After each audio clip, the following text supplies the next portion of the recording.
put on the flowers, cause my diamond shine. Made 10 racks and I spent it a day. My bitch, she bad, yeah, she from Dubai. If you ain't gon' support me, then fuck out my face. It's hard to survive when people just lie.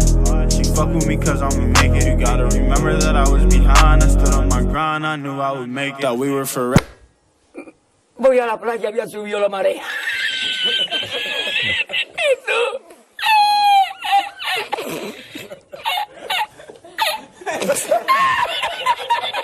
Okay, let's get the obvious thing out of the way. This is impressive. And if you've thought that I would say something bad about the mode because I'm bad at the game, you're wrong. Crimespree is a great challenge for high-level players, but it's not balanced at all. And it's bad for the overall health of the game. But I think I should start with something simple, so let's do it in lobby order. Okay, now when you've passed the Crimespree veteran test, reason number 1. Stealth in Crimespree is unplayable. You can hate stealth if you want, but it's a big part of the game and one of the reasons it's still popular. Guys like me open up YouTube channels about Payday 7 years after its release, makes you think. And when one of the things that makes the game popular in the first place is utterly useless, it doesn't make the game mode any better. Yes, it's really hard to make a good game mode that's balanced around both execution plans. Maybe the loud modifiers are good? Yes, that's actually true. Cloakers can use handcuffs, tear gas, shields can reflect. Bulldozers got a minigun variant. You may think it's OP, but specials variations are a good addition. So what specials are left then? Daisy's ability is kinda useless, the new sniper variant, great. Medics.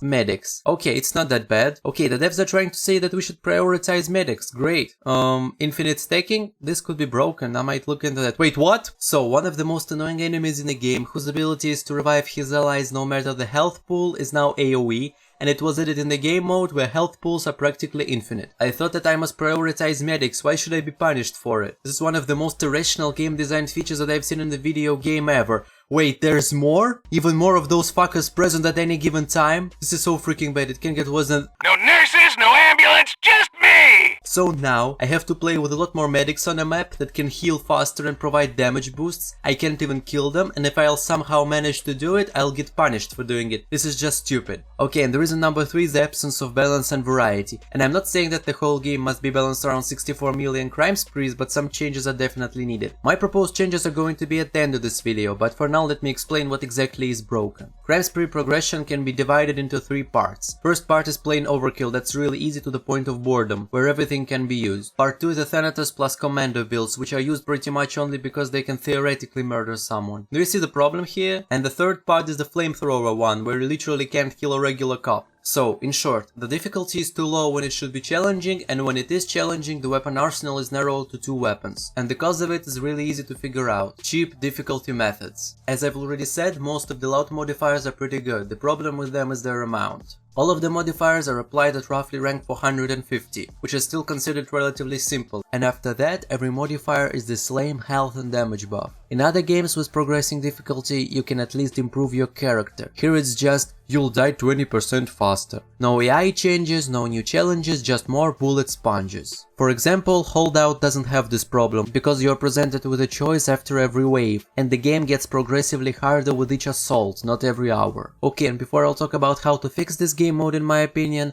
one last reason why I hate Crimespree. Cheating and high Crimespree being spreadable among new players. You can change your Crimespree rank by putting 2 files in the game's directory and you won't even be highlighted as a cheater. I think that the way of achieving high levels is easily calculable, at least marking suspicious lobbies would make people aware of this problem. Also, with the addition of the Crimespree game mode, money inflation has achieved its peak. 25 infamy level players holding billions in their vaults that only have 100 hours of playtime aren't that hard to find. And this is the huge problem for the game as a whole. I hope I don't need to explain why. So what are my proposed changes to fix this game mode? I've divided them into 2 parts. The first one contains simple fixes that won't fix the core problem but certainly would help. By simple I mean that the overkill devs could include them in the next patch without much trouble and most likely you won't even notice them. Level cap. The crime spree is only accessible from level 60, so why can't this restriction apply even after the infamy reset? Just the removal of the ability to open the crime spree menu screen to collect its rewards would make the game more fair. Or an even easier to code solution, XP reward removal. XP is mostly pointless and when it's not pointless, it's OP.